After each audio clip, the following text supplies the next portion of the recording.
चतुरपुर नाम के गांव में रतन नाम का आदमी रहता था। रतन वैसे बहुत बुद्धिमान था। बुद्धिमान होने के बावजूद उसके पास कोई काम ना था। वह रोज किसी न किसी के पास जाकर काम मांगता था। उसे कोई भी अपने यहाँ काम नहीं देता था। एक दिन रतन राशन की दुकान पर जाकर दुकानदार से कहता है, भैया कोई काम हो तो दो, मेरे पास कोई काम नहीं है, जिसके कारण मेरा परिवार कई बार भूखा रहता है। रतन, तू बहुत समझदार है, तू कुछ पढ़े लिखो का काम कर। यह क्या मजदूरी का काम कर रहा है? अब जा, काम धंधे के समय खोटी ना कर। रतन को बुरा तो लगता है, पर वह दुकान से जाते हुए मन ही मन सोचता है कि चलो छोड़ो, इन्हें कभी न कभी मेरी अहमियत समझ आएगी। काम नहीं मिलने के कारण वह बहुत परेशान रहने लगता है। धीरे धीरे समय भी बीतने लगता है।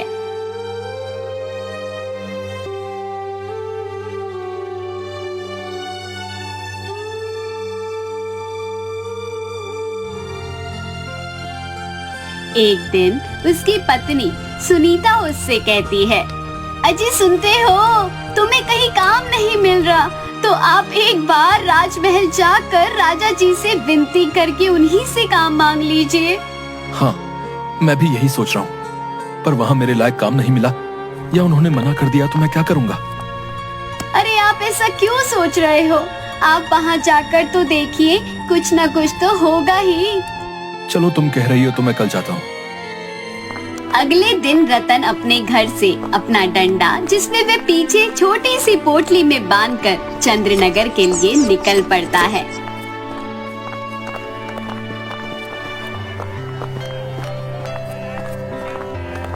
चंद्रनगर पहुंचने के बाद वह वहां लगे साप्ताहिक हाट और मेले में घूमता हुआ राजमहल पहुंचता है। महल की भव्यता इतनी कि हर किसी की आंखें बड़ी हो जाए।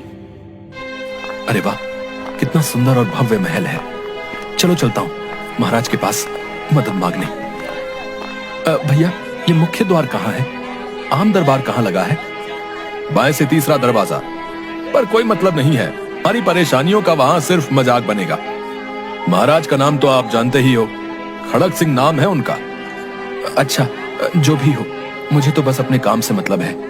इतना कहता हुआ वहाँ से चला जाता है।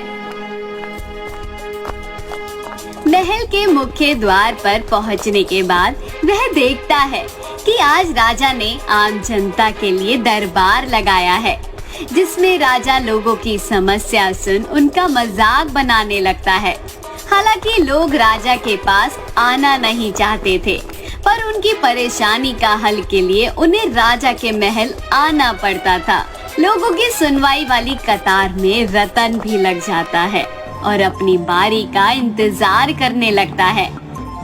थोड़ी देर बाद रतन की बारी आती है। प्रणाम महाराज, मेरा नाम रतन है। मैं आपके राज्य के गांव चतुरपुर से हूँ। मुझे मेरे परिवार के भरण पोषण और निर्वहन के लिए रोजगार की आवश्यकता है। मुझे आपके यहाँ कोई काम मिल जाएगा तो बहुत मेहरबानी होगी। अच्छा, तुम्हें काम की तलाश है? काम तो मिल जाएगा, पर इसके लिए तुम्हें किसी प्रकार का धन नहीं मिल पाएगा। महाराज, बिना धन मिले मैं कैसे अपना गुजारा कर पाऊंगा? तुम मेरे दिए गए कार्य को मना कर मेरी अवहेलना कर रहे हो। जानते नहीं हो मूर्ख, खड़क सिंह नाम है हमारा। खड़क सिंह। सैनिक, इसे बंदी बनाकर इसे 10 दिनों तक काल कोठरी में बंद कर दिया जाए। महाराज, मुझे माफ कर दिया जाए, मेरी बात का आप गलत मतलब निकाल रहे हैं। इतने में सैनिक आकर उसे कारागार की तरफ घसीट कर ले जाते हुए उसे काल कोठरी में डाल देते हैं। रतन अंदर बैठे बैठे रोता है। ये सब मेरे साथ ही क्यों होता है? इसमें मेरी क्या गलती? मैं तो बस काम मांगने आया था। 10 दिन किसी न किसी तरह बीत जाते हैं। उधर चतुरपुर में उसके बच्चे और पत्नी भी परेशान होते हैं। 11वें दिन जब उसे छोड़ा जाता है तो रतन सोचता है, अब मैं चुप नहीं रहूंगा, इन सभी को सबक सिखा कर रहूंगा। इस खड़क सिंह को इसके सिंहासन से ना उतार फेंका तो मेरा नाम रतन नहीं। फिर रतन घर लौटकर उसकी पत्नी सुनीता को सब कुछ बताता है कि उसके साथ चंद्रनगर राजमहल में क्या क्या हुआ। अब मैं उन सभी को सबक सिखाना चाहता हूँ जिन्होंने मुझे काम नहीं दिया और मुझे नाकाबिल समझा। सबक सिखाने में मैं भी आपके साथ हूँ, पर कोई गड़बड़ तो नहीं हो जाएगी। सुनो, मुझ पर भरोसा रखो, मैं सब संभाल लूंगा, पर जो मैं बताऊं वो तुम्हें करना होगा। जी ठीक है। तुम बच्चों को अभी अपने भाई बिरजू को इंद्रनगर से बुलवाकर उसके साथ मायके भेज दो।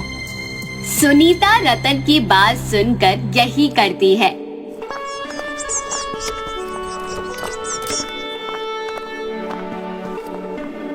और बिरजू से कहती है, सुन, बच्चों का ख्याल रखना, साथ ही अम्मा और बापू से कहना कि मेरी चिंता ना करें। जी ठीक है दीदी। बिरजू बच्चों को लेकर चला जाता है। दूसरे दिन रतन सुनीता बात कर रहे होते हैं। तुम आज काम जल्दी करके थोड़ा आराम कर लेना, हमें रात भर जागना होगा, साथ ही बहुत सारा काम करना होगा। जी ठीक है, पर आप बताओ तो सही, मुझे क्या करना होगा? अरे मैंने पहले ही कहा था, जो मैं कहूँ वही करना होगा। अभी जो मैं कह रहा हूँ वही करो, तुम्हें सब समझ में आ जाएगा। सुनीता और रतन दोनों मिलकर सारा काम निपटाकर रात का इंतजार करने लगते हैं। रात का मध्य पैर होते ही रतन सुनीता को जगाता है। सुनीता उठो, उठो, जल्दी करो। सुनीता उठते हुए, जी कहिए, मुझे क्या करना होगा? जो रोटियां बची हुई हैं उसे लेकर आओ और उसे 4 हिस्सों में बांटकर आधी तुम रखो और आधी मुझे दो। सुनीता ऐसा ही करती है, रोटियां लाकर आधी आधी करके आपस में बांट लेती है। बाहर चलो। दोनों घर से बाहर आ जाते हैं। तुम इन कुत्तों को धीरे धीरे रोटी डालकर गांव के बाहर तक ले जाने की कोशिश करो, जिससे कि कुत्ते मुझ पर भौंके नहीं। कुत्तों की आवाज न होने के कारण कोई भी नहीं जागेगा। सुनीता भी बात को समझ गई। वह कुत्तों को रोटी डालकर गांव के बाहर तक ले जाती है। दूसरी तरफ रतन गांव में रहने वाले रमेश की गाय को खोलकर इंद्रनगर के रास्ते पर चलने लगता है। इसके बाद सुनीता भी उसी के पास आ जाती है। मैं इन सभी गायों को लेकर तुम्हारे गांव जा रहा हूँ, इसे वहाँ के पशु बाजार में बेच आऊंगा। कोई मेरे बारे में पूछे तो कह देना कि मैं तुम्हारे मायके बच्चों का सामान देने गया हूँ। रतन गाय को लेकर इंद्रनगर के पशु बाजार में बेचकर अपने गांव चतुरपुर वापस आ जाता है। सुनीता के पास आकर, ये लो भाग्यवान, पूरे 500 रुपए। इन रुपयों को अभी किसी के सामने मत निकालना। सुनीता भी हाँ में सर हिला देती है। साथ ही वह उस दिन हुई दुर्घटना का ब्यौरा रतन को देने लगती है। आज सुबह जब किराना दुकानदार रमेश गाय की चोरी होने की वजह से रो रहा था। अच्छा हुआ, उसने भी मुझे काम देने के लिए मना किया था ना। अब धीरे धीरे चतुरपुर गांव के अलावा आसपास के गांवों में चोरियां बढ़ने लगी थी। लोग भी परेशान होने लगे थे, जिसके चलते आसपास के सभी गांव वाले सभी राजा के पास जाकर चोरियों की शिकायत करते हैं। महाराज, सभी गांव में पालतू जानवरों की चोरी होने लगी है। खड़क सिंह के होते हुए चोरी? अच्छा, हम देखते हैं, तुम लोग सभी जाओ। लोगों के जाने के बाद राजा अपने मंत्री से बात करता है। मंत्री जी, इनके पशु चोरी होने से क्या हमें कोई नुकसान या फायदा है? जी महाराज, पशु चोरी होने के कारण जो पशुपालक हमें पशुओं से होने वाले धन फायदे का कुछ हिस्सा हमें कर के रूप में देते हैं, अब पशु ना होने के कारण वो हमें नहीं मिल पाएगा। राजा बड़ी दुविधा में पड़ गया। सोचने लगा कि अब वह क्या करे, क्या ना करे। मंत्री जी, आप जांच करवाएं कि पशु कहाँ जा रहे हैं और कौन चोरी कर रहा है।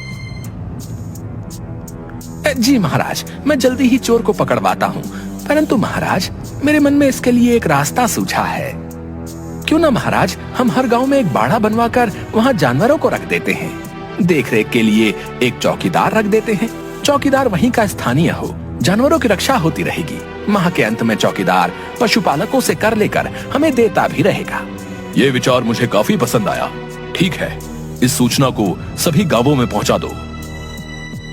राजा ने सभी गांव में यही आदेश ढोल बजवा के प्रसारित करवा दिया कि चतुरपुर में जो भी चौकीदार बनना चाहता है उन्हें अपना नाम सरपंच के पास लिखवाना होगा।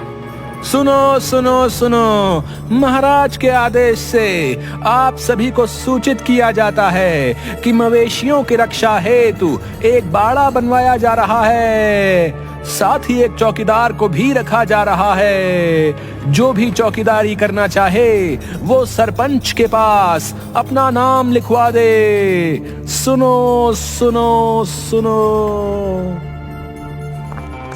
रतन भी अपना नाम लिखवाने जाता है। मुखिया जी, मेरा नाम भी लिखवा दो, बड़ी मेहरबानी होगी। अरे रतन, पढ़े लिखे होते हुए ये काम कर रहे हो? क्या करें मुखिया जी, कुछ काम ही नहीं है तो यही सही। अब तुम्हें करना ही है तो ठीक है।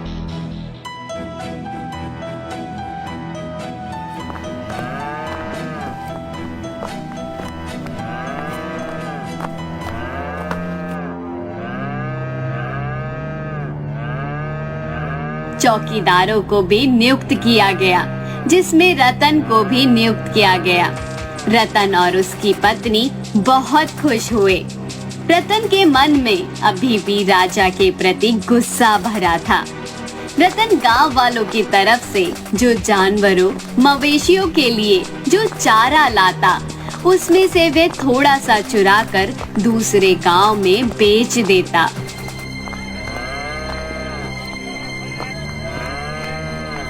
तुम्हें मवेशियों के लिए चारा चाहिए? हाँ चाहिए तो सही। ऐसा करो कि तुम मुझसे बाजार भाव से कम कीमत पर चारा ले लो। ठीक है।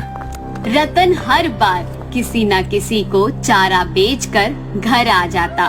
एक दिन, सुनीता, तुम इन पैसों में से कुछ थोड़ा सा हिस्सा अलग निकाल लिया करो। निकाल तो लिया करूंगी, पर कभी राजा को शक हुआ और उसने हमारे यहाँ तलाशी ली तो उसे सच मालूम पड़ गया तो?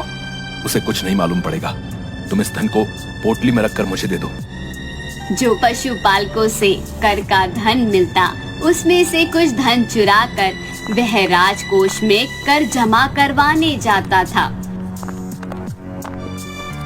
रतन इस अतिरिक्त धन को जानवरों के बाड़े में छुपा दिया करता था। कुछ महीनों तक ऐसा ही चलता रहा। रतन हर माह थोड़ा थोड़ा धन कम करके राजकोष में जमा किया करता था। एक बार कोषाधिपति उसे बोल देता है, रतन, इस ग्राम के पशु कर का धन दिन प्रतिदिन कम होता जा रहा है। क्या कर रहे हो तुम? मुझे जितना भी कर मिलता है वो मैं आपको ही ला कर देता हूँ। इस बात को राजा भी सुन रहा होता है। तभी राजा भी गुस्से में आकर रतन को पकड़ने का आदेश देता है और कहता है, इसे पकड़ लिया जाए। जब तक जांच पूरी ना हो जाए इसे छोड़ना नहीं। यदि कभी इस पर गुनाह सिद्ध हो जाता है तो इसे फांसी की सजा दी जाए। महाराज, मुझे अपनी सफाई का एक मौका तो दे दीजिए। रुकिए महाराज, हम सुन लेते हैं कि ये क्या कहना चाह रहा है। हाँ रुको, इसे बोलने दो। ये क्या कहना चाह रहा है? महाराज, मैं अपनी बात रखूं उससे पहले मेरी एक शर्त है। बोलो, क्या शर्त है? यदि मैं बेकसूर सिद्ध हो जाता हूँ तो आप मुझे राजा बनाएंगे और मेरी जगह आपको ये सजा मंजूर होगी। राजा अपने गुरूर और घमंड में हाँ कह देता है। मंत्री रोकते हुए, महाराज, आप ऐसा नहीं कर सकते हैं। मंत्री, राजा आप है कि मैं? माफ कीजिए महाराज। इतना कहकर मंत्री पीछे हट जाता है। रतन, अब सिद्ध करो, तुमने धन को बीच में चुराया तो नहीं है? महाराज, मैंने धन को चुराया नहीं है, परंतु यदि आपको मुझ पर दोष लगाना होगा तो आप लगा ही देंगे। ऐसा है तो इसका फैसला हमारे यहाँ के 5 महामंत्री करेंगे। इसके लिए मुझे 1 किलो वजन का बर्फ चाहिए। जल्दी ही इसके हाथ में बर्फ ला कर दो।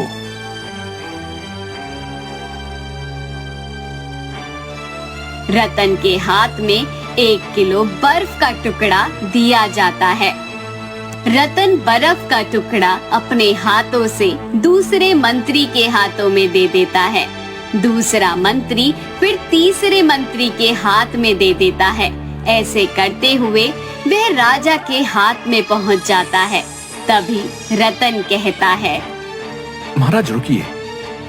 रतन महाराज के हाथों से बर्फ के टुकड़े का वजन जांचने को कहता है। इसका वजन काफी कम हो जाता है। महाराज, इसमें से लगभग 200 ग्राम बर्फ कम है, तो 200 ग्राम बर्फ की चोरी आपने की है। क्या कह रहे हो तुम? इतने में सैनिक रतन के घर की तलाशी लेकर और गांव वालों से बात कर राज दरबार में आते हैं। महाराज की जय हो। सुनाओ, क्या खबर है? महाराज, हमने इस घर की तलाशी ली पर कोई अतिरिक्त धन नहीं निकला। साथ ही हमने गांव वालों से बात की, परंतु किसी ने भी कुछ नहीं बताया है। यही तो मैं कहना चाहता हूँ महाराज। गांव में किसी का जानवर मर जाता है तो लोग उसका कर नहीं देते हैं। कोई अपना जानवर बेच देता है तो उसका कर कम हो जाता है। चोरी होने की वजह से लोग जानवर भी कम खरीद रहे हैं, जिसकी वजह से लोग कर कम दे रहे हैं। इसके बाद का फैसला मैं आप मंत्रियों पर छोड़ रहा हूँ। मंत्री सोच विचार कर रतन की बात को सच मान लेते हैं। साथ ही राजा के वादे अनुसार उसे दूसरे दिन एक दिन का राजा बना दिया जाता है। पुराने राजा को बंदी बना लिया जाए और उसे पुराने गलत फैसलों के लिए फांसी की सजा दी जाए। आप क्या कहते हो मंत्री जी? यह सुनकर मंत्री राजा रतन से, रतन महाराज, हमें सलाह का एक मौका प्रदान करें। जी मंत्री जी, आप सभी मंत्री सलाह कर लीजिए। यह सुनकर सारे मंत्री अचंभे में पड़ जाते हैं। इसके बाद सब आपस में सलाह करने लगते हैं। पुराने राजा ने कभी भी हमारे विचार रखने का मौका नहीं दिया। साथ ही पुराने राजा के समय उनकी मनमर्जी के कारण राज्य में कानून व्यवस्था भी सुचारू ढंग से नहीं चल रही है। इसी के साथ विदेश आक्रमण भी बढ़ने का खतरा है। हाँ, आप सही कह रहे हैं। मंत्री रतन के पास आकर, रतन महाराज, आप इन्हें जो भी सजा देना चाहते हैं वो दे दीजिए, हम आपके साथ हैं। पुराने राजा को फांसी की सजा को माफ करने के लिए गिड़गिड़ाने लगता है। मुझे माफ कर दीजिए, मुझसे गलती हो गई। मैं समझ गया मेरी क्या गलती थी। मैं अहंकार में आ गया था। रतन समझ जाता है और उसे माफ कर अपनी सेना में शामिल कर लेता है और राज्य में सभी बेरोजगारों को काम दे देता है, जिसके कारण सारा राज्य खुशहाल हो जाता है।